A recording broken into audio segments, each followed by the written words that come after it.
Unutilgan kurashchi azmat Allama Mansur Hidoyat Qashqari.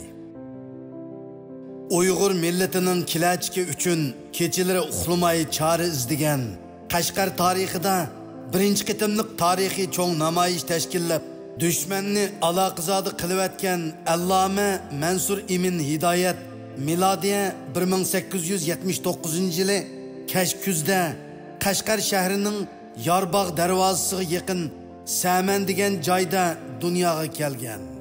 Uning dadisi Imina xonim ashu Yorbog' masjidining muazzini edi. Allama Mansur tug'ilgan chog' Qashqariya davlati munqariz bo'lib, Uyg'ur xalqi qon yig'layotgan echinishlik chog'lar edi.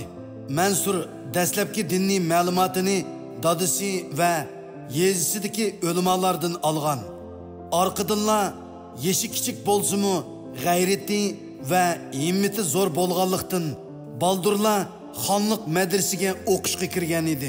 Mansur nihoyatda zerak va aqlliq bola bo'lg'ashqa xonlik madrasasida tezlik ko'zga ko'rinib, barliq islomiy fanlarni eng yuqori saviyada o'zlashtirib, oliy shahodatnoma olgandan sirt yana fanniy bilimlardimi kamolatga yetgan edi. Allama Mansurning nutq qobiliyati va tashkillash mahorati favqulodda yuqori bo'lib, uning nutqini bir qitim anglagan kishi u o'tqa boshlasa-mu o't ichiga kirib ketadi. Allama Mansur o'qish bitirgandan keyin Qashqar shahridagi bir masjidda imom va xotib bo'lgan. Bu mezgilda uning masjidi yoshlar bilan to'lib ketgachga, bu masjidning atrofida Yangzingshin va Matitayning yaloqchilari ko'p edi.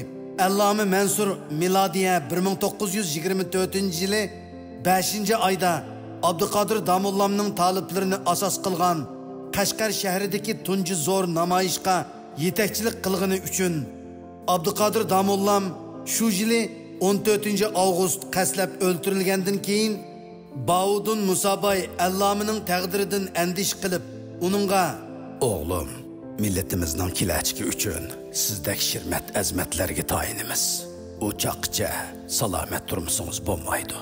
Navbatga eng vahimalik vaziyatda sizning bir mezgil chet elda yashab turganingiz eng oqilona tadbir" deb nasihat qilgan. Allama Mansurmu bu samimiy taklifni qabul qilib, Baudun Musabayning yordamida Qashqardan O'sh orqali Toshkentga borgan. Toshkentda qisqa bir mezgil turgandan keyin Samarqandga borgan. U yerdan bir savdo karvoniga karvonbeshi bo'lib Qozon shahriga borgan. Eng oxirida Qrim orqali Istanbulga yetib borgan. U Istanbulga yetib kelganda Turk xalqi Türkiye Cumhuriyeti qurilganligining 1 yilligini tabriklayotgan edi. 45 yoshli Allama Mansur Hidoyat İstanbulda İngiliz va fransuz tilini o'rganib, keyincha ona vataniga zamonaviy yangiliklarni kirgizib, Sharqiy Turkistonni Mustafa Kemalning Turkiyasiga o'xshash zamonaviy va qudratli davlatga aylantirishga bel bog'lagan. 1928-yili yozda Atush Boyametlik Mehmetali Efendimi Qrim orqali Turkiyaga yetib kelgan.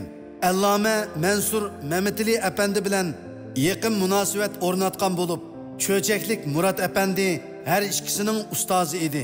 1931-yili atiyozda İstanbul orqali hajga mangan Allama Sabit Damullam o'zining yaqin saboqdishi va maslakdishi Allama Mansur Hidoyat bilan bir necha kun sirdishib, qonunshunoslik va siyosat sohasida texmi cho'nqur ta'lim olib, kelgusi mustaqil davlatning kelajakdagi ulini oldin silish uchun Misrdagi Allama Rashid Rizoning yeniga o'z bilan birga berishni tashabbus qilgan. Allama Mansur Sabit Damullam bilan Muhammad Emin Bug'roning mushu bir necha yil ichida milliy mustaqillik inqilobi qo'zg'amoqchi bo'lganligidan voqif bo'lib, bu taklifni darhol qabul qilgan va pat orada ona vatanida qurilg'usi yangi davlatning tayanch xodimlarini tezdan yetishtirish uchun tavakkulchilik bilan Istanbuldan Misrning poytaxti Qoira shahriga safar qilgan. Ular Misrda O'tir Sharqdagi nopozliq allomalardan Muhammad Rashid Rizo va boshqa siyosiyonlar bilan kech-kechilab uzun suhbatlarni qilishib, Xitoy militaristlari tizginlab olgan mustamlika Sharqiy Turkistonni mustaqil milliy davlatga aylantirish va zamonaviylashtirish uchun nimalarni qilish lozimligi haqida fikr almashtirgan. Bu jarayonda Misr allomalari Alloma Mansurdek chet elda bo'libmi O'rta Sharqda ta'lim olmagan birining diniy va fanniy sohalarda mukammal yetishgan bir Uyg'ur olimini ko'rib hayron qilishgan va uni tezli yoqtirib qolgan. Sabit Damollam plan bo'yicha hajdan keyin vatanga qaytib milliy inqilob qo'zg'ash uchun Misrdan Udul Hijozga ketgan. Alloma Mansur Misr olimlarining talabi bilan ularning darsxonalarida har turli nutqlarni va ochiq darslarni so'zlab berib, darsxonadagilar va allomalarning yuksak hurmatiga sazovor bo'lgan. Shu chaqdagi eng donliq tafsirshunos Tantavi o'z tafsirida ikki Uyg'ur olimiga alohida yuqori baho bergan bo'lib, uning biri Alloma Mansur Hidoyat, yana biri Chingizxon Damollam edi. Alloma Tantavi hatto bir qism oyatlarni tafsirlashda Alloma Mansur Hidoyat Qashqariyning fikrlarini aynan naql keltirib, uningga yuksak hurmat bildirgan va uni e'tirof qilgan edi. Asli plan bo'yicha Alloma Mansur qonunshunoslik va xalqaro munosabatlar haqida yetarli ta'lim olgandan keyin vataniga qaytib, yangi davlatning tuzilmasi va tashqi ishlar siyosatini belgilaydigan mas'uliyatidan iborat og'ir xizmatni o'z ustiga olmoqchi edi. To'limi afsuski 1931 yildan boshlabla Sharqiy Turkistondagi vaziyatga qattiq diqqat qilayotgan Stalin hukumati 1934-yili Xo'janiyaz Hoji va Sabit Damollam boshchiligidagi milliy mustaqillik kuchlarini bir-birining qo'li orqali tizginlab, milliy inqilobning g'albi mevasini Manjuriyalik Xitoy bandit jallod Shingsayga o'tkazib bergandan keyinla Afg'oniston, Hindiston, Eron, Turkiya va Arab ellarida davomli milliy mustaqillik uchun kurash qilayotgan barcha turkistonlik vatanparvarlarni qaslashga uringan. Stalin hukumati yuqorqi ellarga turli tahdidlarni va besimlarni ishlatish orqali bir qism g'arbiy turkistonlik vatanparvarlarni yurtiga qaytirib kelib, darg'a esish yoki etib tashlash orqali Turkiston xalqining milliy ruhi va g'ururini sundirmoqchi bo'lgan. Ana yurtiga qaytirib kelolmaganlarni bir amallar bilan ular turishliq elning o'zida ziyonkashlik qilmoqchi bo'lgan. Alloma Mansurmu bu qitimliq ziyonkashlikning qurboniga aylangan. Oqibat Sovet hukumatining besimi ostida siyosiy va ijtimoiy jihatdan qattiq taqibga va yaklashga duch kelgan Alloma Mansur to'la dard yutib ojizlab ketgan.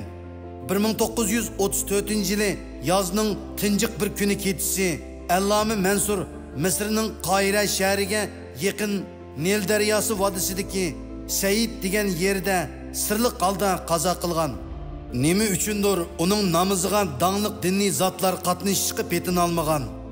Meyitimi dag'dug'siz holda dehqonlar tarafidan Said degan yerning eng chet bir yerga untinsiz holda dafn qilingan.